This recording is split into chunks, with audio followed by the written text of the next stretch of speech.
Hey, Shalom, Markins, Rakam, Kapashim, Jim London, giving all praise, honor, and glory to Yahweh, Bahashem, Yahweh Shai, Bashem, Chachwadash. Want to give double honor unto the elders, the apostles of GMS, and Shalom out there to the hopeful that's preaching the truth and all sincerity.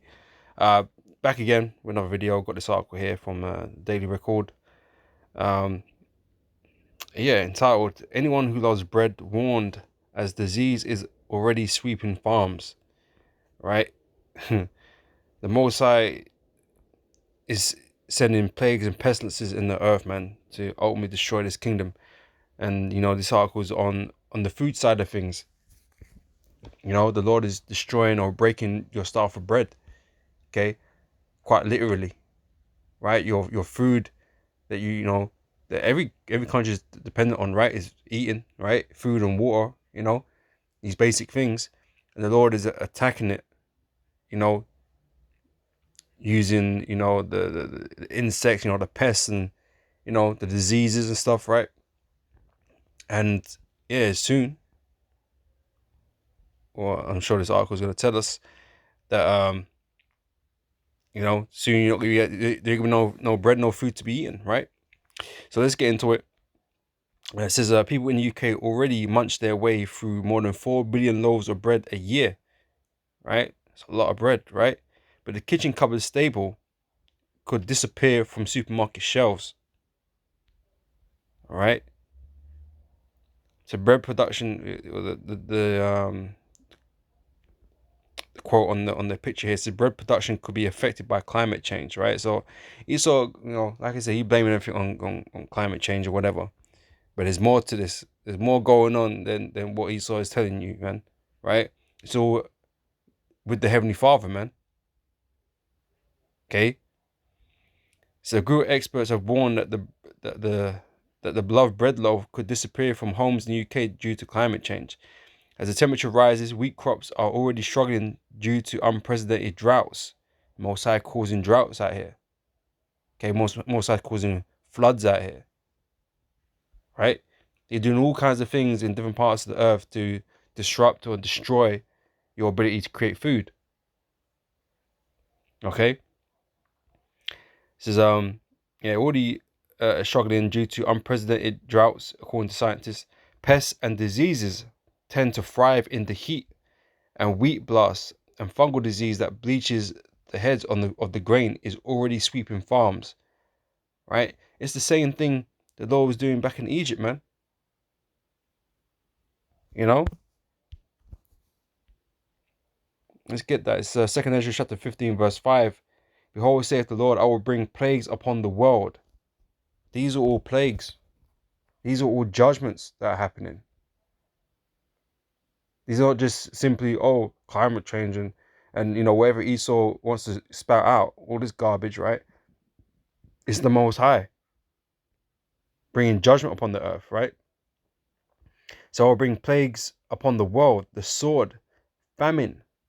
Okay, this is directly linked to famine, or what's going to cause the famines, right? Death and destruction.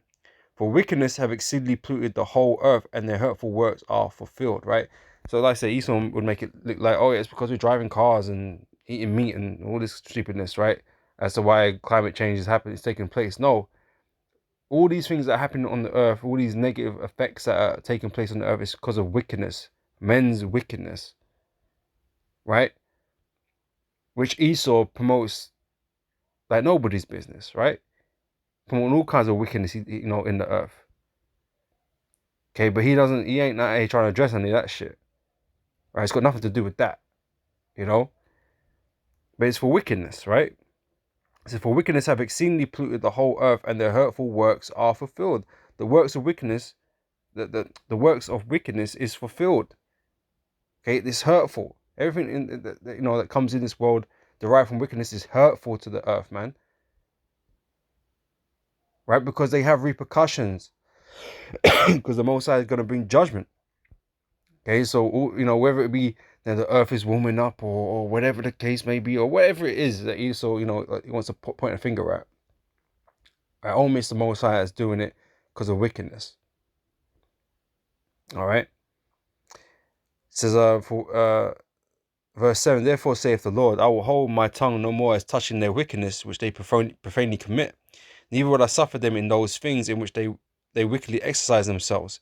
Behold, the innocent and righteous blood crieth unto me, and the souls of the just complain continually, i.e., the men of the Lord, i.e., the elect, right, of Israel. Okay, we're the ones complaining out here about everything that's going on in the earth. Okay, the wickedness and in all its shapes and forms. Okay, we want this place to end. We want this kingdom to be destroyed. Okay, we want Esau out of power because he's the wicked. You saw white people are the wicked, man. You are the Edomites, man. Okay, you need to be taken out of power, man, because things are just getting worse and worse. Right? You promote wickedness, man. So wickedness increases in the earth. So of course things are only going to get worse. You know, you're out here scaring the people about, oh, you know, the ice caps are melting and, you know, extreme weather events and all this kind of stuff. But it's you. You're the reason. You're the reason why these things are happening. Because you're promoting wickedness throughout the earth, man. And more wickedness is being done in the earth, right? So these judgments are coming. These things are going to happen. More and more devastating, you know, weather anomalies and all this kind of stuff with volcanoes and hurricanes and tsunamis and all, you know, all these types of things, earthquakes, right? They're all mentioned in the scriptures, right? But that's because of wickedness that you promote, Esau, right? You're the problem, right? So that, verse 9 says, and therefore saith the Lord, I will surely avenge them and receive unto me all the innocent blood from among them. Behold, my people is led as a flock to the slaughter. I will not suffer them now to dwell in the land of Egypt, right? This modern day Egypt, okay, beginning with America, right? But wherever, you know, Israel is scattered under these heathens, man. Okay, we're in bondage under these other nations, right? But beginning with Esau, beginning with America, right? But I will bring them with a mighty hand and a stretched out arm, and smite Egypt with plagues as before, and will destroy all the land thereof, right? So the Most High is sending the plagues once more to destroy, you know, Egypt, to destroy America, to destroy Esau, to destroy these lands that we're, you know, being possessed in. All right. So Egypt shall mourn, and the foundation of it shall be smitten with the plague and punishment that God shall bring upon it. Right. So people are going to be in mourning because people are scared, you know, of the things that are going to happen upon the earth, man. People are concerned, you know, with the, let's say, with the whole crops issues and, you know, everything else that's going on the earth, man. People are concerned. Well, some of you are. A lot of you still living in the dream world, you know. But, you know, these people that are watching these types of things, you know, concerning the you know, food and stuff like that, man, they don't. It's not looking good, right? And they're making it known. All right. This is it's a day that till the ground shall mourn. Tillers of the ground, right? These guys that making you know the breads and stuff, right? They're in mourning. For their seed shall fail through the blasting and hail, and with a fearful constellation. Right? Most I've been messing up everybody's productions, man. Right? So again, it's the Most High bringing the plagues upon the world, man. Okay, that's leading to this. Plagues and pestilences to destroy the, you know, destroy your crops. All right. So back in the article here, it says Bristol Live reports that the likelihood of seriously higher temperatures has increased in regions where wheat is produced, like the US and China. Lead author of the study, Professor Erin Colin de Perez, said the historical record is no longer a good representation of what we can expect for the future. We live in a changed climate, and people are underestimating current day possibilities for extreme events. Blah, blah, blah, blah.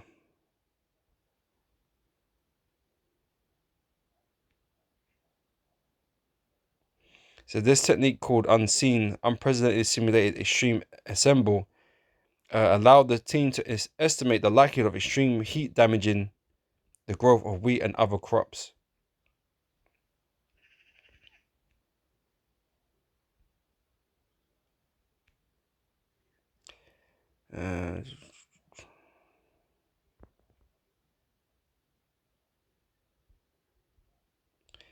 Just trying to see what else I can get from this.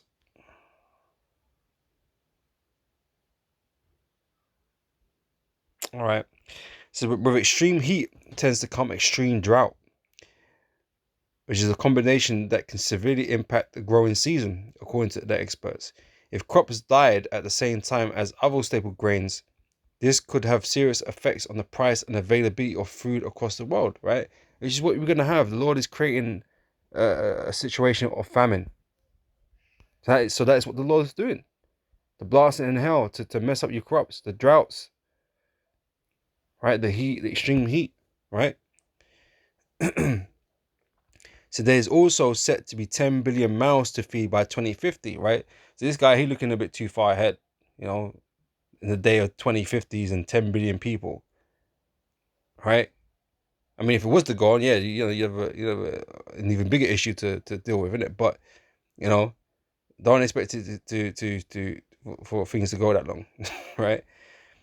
So there's also set to be 10 billion mouths to feed by 2050, which can then trigger a global health crisis. Okay, we're going to be in there, right? We're going to be in a food crisis, right? Or health crisis. Due to the unpredictability of the weather, regions across the world have been unlucky. Read again. Due to the unpredictability of the weather, regions across the world have been lucky in recent years, as colder weather has been experienced in important areas where crops grow. Right? Trying to shine that little ray of hope there.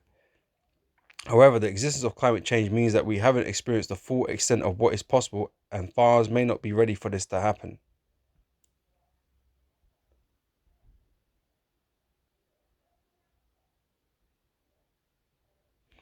The researchers also identified regional and global atmospheric circulation patterns that could lead to severely dry and hot events, with the worst case scenario being where wheat production in the US and China is hit drastically in the same season. Right? Because I guess they all just make up shortfalls for each other, man, you know, on the global market. But if they both went down, it's gonna be a severe lack, you know?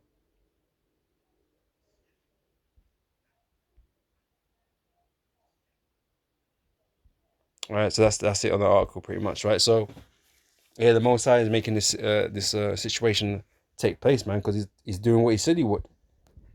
You know, sending the plagues and pestilences. All right. So let's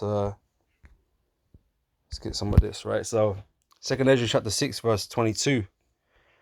And suddenly shall the sown places appear unsown, right? So the farmers and these crop growers, right? They ain't gonna be able to plant anymore, right? The full storehouses shall suddenly be found empty, right? So if they ain't planting, they ain't growing, okay, they can't produce the crops. Well, they ain't gonna be found in the supermarket, are they? Not gonna be found in the storehouses.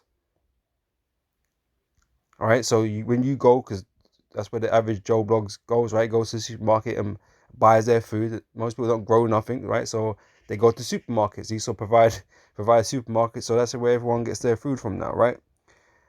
But you're gonna find out there's no food in there. All these staples that we're used to, they're not gonna be there. All right. Which is gonna cause great panic and frustration.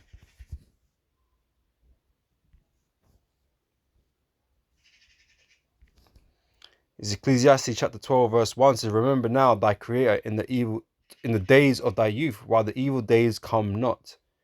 Right? So, we're meant to be thinking about these things before they actually happen.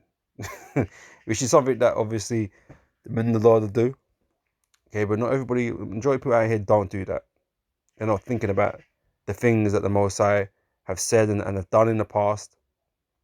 Right? So it says, while the evil days come not, nor the years draw nigh, when thou shalt say, I have no pleasure in them. While the sun or the light or the moon or the stars be not darkened, nor the clouds return after the rain. Right? So you're meant to be thinking about these things before they happen, because they're all written here in prophecy. Right? In the day when the keepers of the house shall tremble, and the strong men shall bow themselves, and the grinders cease because they are few. Grinders are the workers. Okay, farmers are workers, right? So you're gonna find that, well, that's what's been happening. There's been fewer and fewer farmers. People don't want to do farming, right? So there's less and less farmers, and less and less crops being produced, because of these uh, you know weather anomalies and whatever. These plagues and pestilences the Most High is sending, right? So these numbers are dramatically dropping down, man. They're not even paying farmers well for what they do produce. It's not. It's becoming unprofitable for farmers to do what they do, right? So eventually, that's just going to be something that's going to get killed off, It says, strong men shall bow themselves, and the grinders cease because they are few, and those that look out of the windows be darkened, and the doors shall be shut in the streets when the sound of the grind is low, right? So unemployment, just in general, unemployment, right? You're going to see more of that, okay? And he shall rise up at the voice of the bird, and the daughters of music shall be brought low, right? No songs in that day, right? When men are struggling for food, starving, and hungered. In Psalms 105, it says, moreover, he called for a famine upon the land. He break the whole staff of bread, right? And that's what the Most High is doing again. Okay? He's calling for a famine. So the Lord is breaking their staff of bread by sending these plagues and pestilences.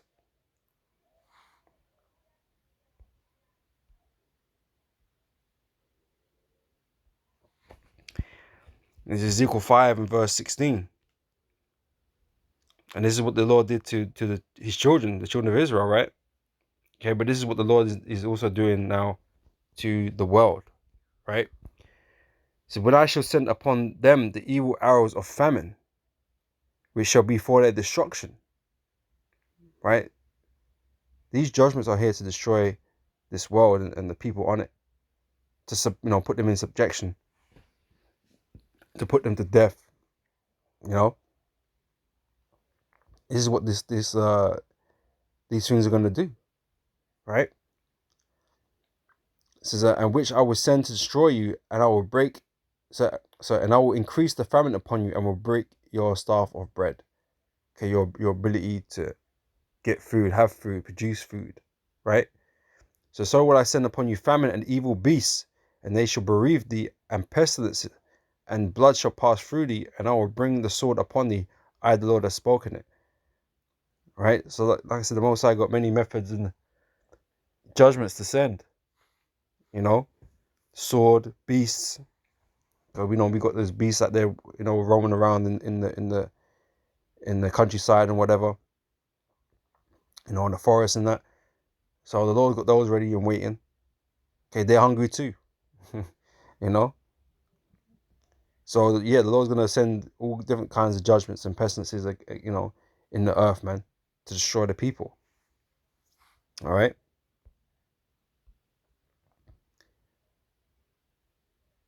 So again, in reference to Egypt, okay, this is before, in the time of Moses, obviously, right? And this was in the time of Joseph, and there was a famine in the land, right? 7 years of plenty and 7 years of dearth, which was the famine, right? So here in Genesis 47 says this, verse 13, and there was no bread in all the land, for the famine was very sore. Again, this is what the world's going to experience. So the land of Egypt and all the land of Canaan fainted by reason of the famine, and people are going to faint. Okay, people are going to become weak, because they're going to be hungered, man, and hungered, right? And Joseph gathered all the money that was found in the land of Egypt and in the land of Canaan for the corn which they bought. And Joseph brought the money into the Pharaoh's house. And when money fell in the land of Egypt and in the land of Canaan, all the Egyptians came unto Joseph and said, give us bread, for why should we die in thy presence? For the money faileth. Right? So they ain't got no money, they ain't got no food, but it was being collected and gathered. right, by Pharaoh, by Joseph, right?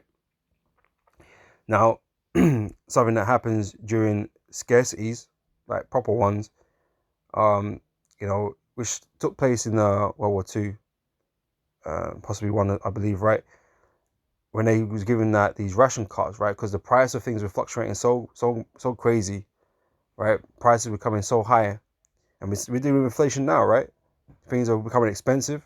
Well, things are gonna become more expensive the more scarce it is,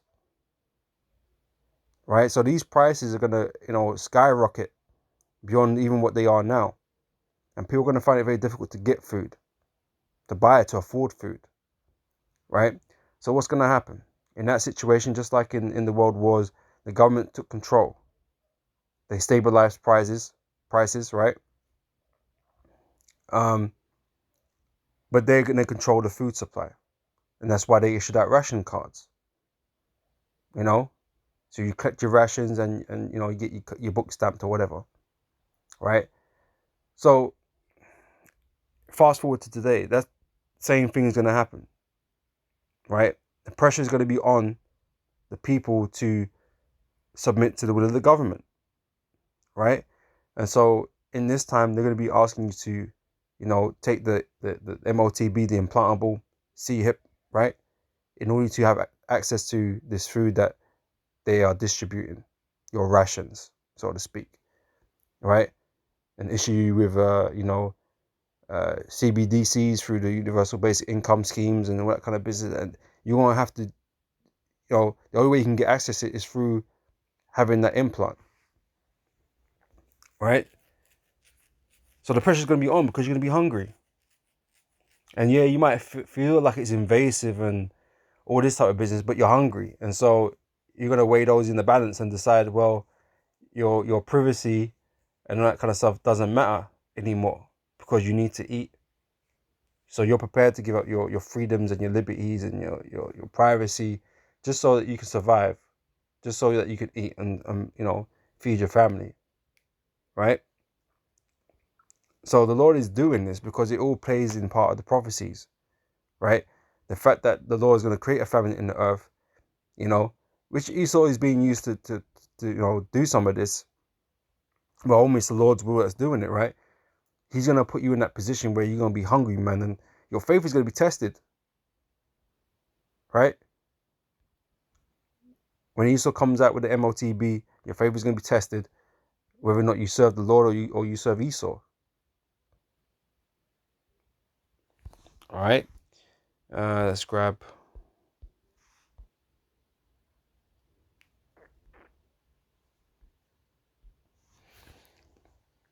This is Revelations 13 and 16. And he calls for all, both small and great, rich and poor, free and bond, to receive a mark in their right hand or in their foreheads, and that no man might buy or sell, right? And what's the things that you must be trying to buy?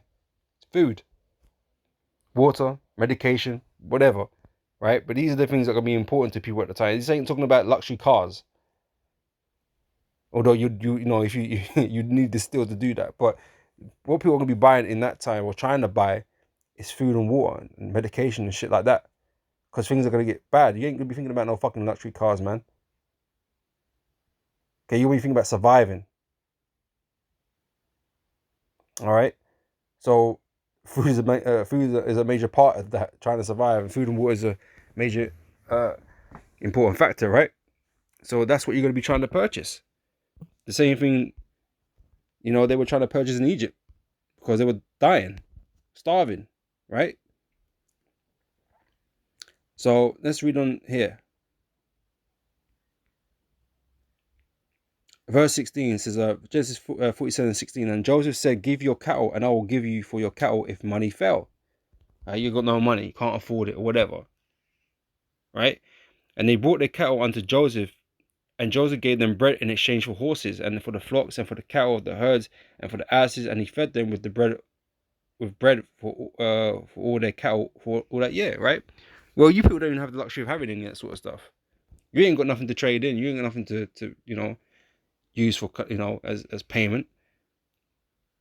Esau's already taken everything from you, man. You don't own shit.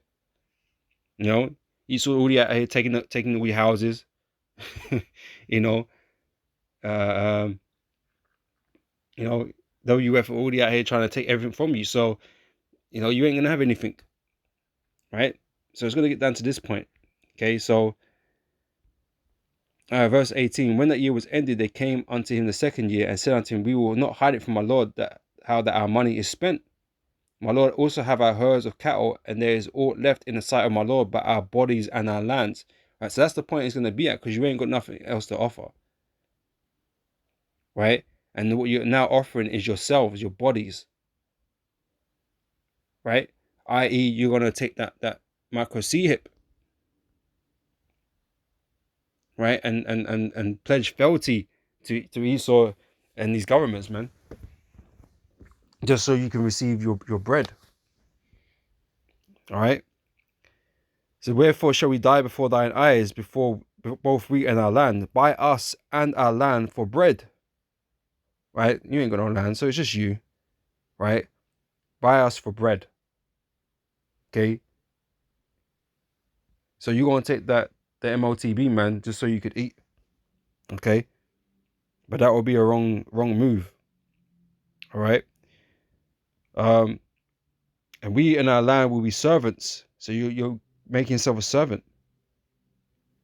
You know, servant to, you know, like I said, all your privacy's gone. He's still gonna watch over you like a hawk 24/7, man.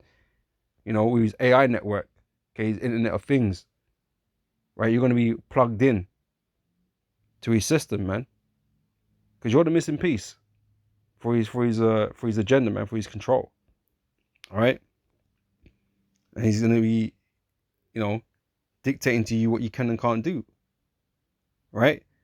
You know, we always make example of the over there in China. They got the social credit system, right?